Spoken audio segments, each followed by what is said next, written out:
Hello friends, Cryptovert Capital Malayalamത്തിന്റെ പുതിയ എപ്പിസോഡിലേക്ക് സ്വാഗതം. നമ്മൾ പലപ്പോഴും മൈക്രോ ക്യാപ്പ് ആയതും എന്നാൽ റിസ്ക് ഉള്ളതുമായ കോയിനുകളാണ് പലപ്പോഴും ഡിസ്കസ് ചെയ്യുന്നത്. എല്ലാ കോയിനുകളും എല്ലാ എക്സ്ചേഞ്ചിലും അവൈലബിൾ അല്ല. അതുകൊണ്ട് ഭൂരിഭാഗം പേർക്കും ഉള്ള ഒരു സംശയമാണ് ഒരു പർട്ടിക്കുലർ കോയിൻ ഏത് എക്സ്ചേഞ്ചിൽ നിന്ന് അവൈലബിൾ ആകും എന്ന് എങ്ങനെ കണ്ടുപിടിക്കാം എന്നുള്ളത്. സോ അതിനുള്ള ഒരു ഉത്തരമാണ് ഈ ചെറിയ വീഡിയോയിലൂടെ ഞാൻ പറയാൻ ആഗ്രഹിക്കുന്നത്. ഒരു 100x കോയിൻ ഏത് എക്സ്ചേഞ്ചിൽ അവൈലബിൾ ആണെന്ന് കണ്ടുപിടിക്കുന്നതിനായി let's dive deep into the video along with me, Febinandros.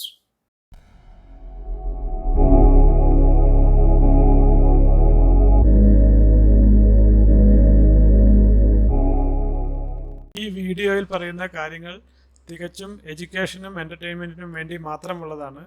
Crypto ഒരു അൺറെഗുലേറ്റഡ് അസറ്റ് ക്ലാസ് ആയതുകൊണ്ടും ഹൈലി വോളറ്റൈൽ ആൻഡ് റിസ്കി ആയതുകൊണ്ടും nothing in this video should be treated as a financial advice. എല്ലാ crypto ലവേഴ്സും definitely അറിഞ്ഞിരിക്കേണ്ട ഒരു crypto ടൂളാണ് CoinGecko. ഇത് ഒരു ക്രിപ്റ്റോ കോയിൻസിൻ്റെ അഗ്രിഗേറ്റർ പ്ലാറ്റ്ഫോമാണ്. ഭൂരിഭാഗം കോയിൻസിൻ്റെയും ഡീറ്റെയിൽസ് ഈ വെബ്സൈറ്റിൽ അവൈലബിൾ ആണ്. coingecko.com എന്നുള്ള സൈറ്റിൽ വിസിറ്റ് ചെയ്ത ശേഷം ഇതിൻ്റെ ടോപ്പ് റൈറ്റ് സൈഡിൽ സെർച്ച് ബാർ ഉണ്ട്. ഇവിടെ നമുക്ക് വേണ്ടുന്ന കോയിൻ ആദ്യം സെർച്ച് ചെയ്തെടുക്കണം.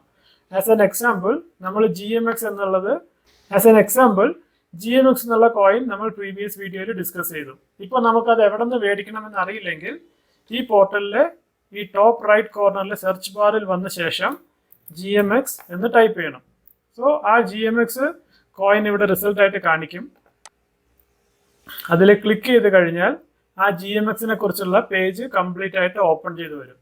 അപ്പോൾ ഇതിൽ പല സെക്ഷൻസ് ഉണ്ട്. അത് വേണമെങ്കിൽ നമുക്ക് ഡീറ്റെയിൽഡ് ആയിട്ട് ഒരു വീഡിയോയിൽ പിന്നീട് ഡിസ്കസ് ചെയ്യാം. പ്രധാനമായിട്ടും ശ്രദ്ധിക്കേണ്ട ചില കാര്യങ്ങൾ ഇപ്പോൾ ഈ വീഡിയോയിൽ പറയാം. ഒന്നാമത് GMXന്റെ കറന്റ് പ്രൈസ് അത് ഇവിടെ കാണിക്കുന്നുണ്ട്. പിന്നീട് ഇത് ഏത് ചെയിനിലാണ് അവൈലബിൾ, അതായത് ഈ കോൺട്രാക്ട് എന്നുള്ളത് നോക്കിയാൽ നമുക്കറിയാം ഇത് ഏത് ബ്ലോക്ക് ചെയിനിലാണ് ഡിപ്ലോയ് ചെയ്തിരിക്കുന്നത്. അപ്പോൾ ഇതിൽ പറയുന്നത് ഇത് ആർബിട്രം എന്നുള്ള L2 നെറ്റ്വർക്കിലാണ്. ഓക്കെ, പിന്നെ ഇത് വേറെ ഏതൊക്കെ ചെയിനിൽ അവൈലബിൾ ആണ് എന്നുള്ളത് ഇവിടെ അവലാഞ്ച് നെറ്റ്വർക്ക് ഇതും ഇവിടെ കാണിക്കും.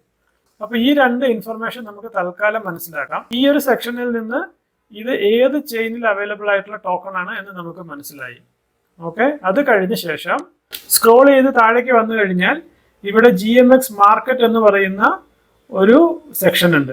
അതിൽ ഏതൊക്കെ എക്സ്ചേഞ്ചുകളിലാണ് ഇത് അവൈലബിൾ ആണ് എന്നുള്ളത് നമുക്ക് കാണാൻ പറ്റും. ഇവിടെ സി ഓൾ ട്രേഡിംഗ് പെയേഴ്സ് എന്ന് നോക്കിക്കഴിഞ്ഞാൽ അത് ഫുൾ ലിസ്റ്റ് കാണിക്കും. ഓക്കെ, അപ്പോൾ ഇപ്പൊ ഞാൻ GMX മാർക്കറ്റ് എക്സ്പാൻഡ് ചെയ്തു. സോ ഈ പെയർ ഏതൊക്കെ എക്സ്ചേഞ്ചുകളിലാണ് അവൈലബിൾ എന്നുള്ളത് ഡീറ്റെയിൽഡ് ആയിട്ട് കാണിക്കുന്നുണ്ട്. ഇത് ഫുൾ പെയറും കാണിക്കുന്നുണ്ട്. അതായത് ബിറ്റ്ഗെറ്റ് എന്നുള്ളതിൽ GMX USDT ആണ് ട്രേഡ് ചെയ്യുന്നത്. നമ്മൾ GMXന്റെ എല്ലാ ട്രേഡിംഗ് പെയറും എക്സ്പാൻഡ് ചെയ്താൽ ഓരോ എക്സ്ചേഞ്ചിലും ഏതൊക്കെ പെയറുകൾ ഉണ്ട് എന്നുള്ളത് ഡീറ്റെയിൽഡ് ആയിട്ട് കാണിക്കും. സോ ഇപ്പോൾ ബിറ്റ്ഗെറ്റിൽ GMX USDT ഉണ്ട്, ബിനാൻസിൽ GMX USDT ഉണ്ട്. അതേസമയം ട്രേഡർ ജോ എന്നുള്ളതിൽ GMX റാപ്ഡ് അവാക്സ് ആണ് ഉള്ളത്. അപ്പോൾ ഇതിൽ ഒരു കാര്യം നമുക്ക് മനസ്സിലാക്കേണ്ടത്, ഇത് മൊത്തത്തിൽ സെൻട്രലൈസ്ഡ് എക്സ്ചേഞ്ചും ഡീസെൻട്രലൈസ്ഡ് എക്സ്ചേഞ്ചും കാണിച്ചു തരും.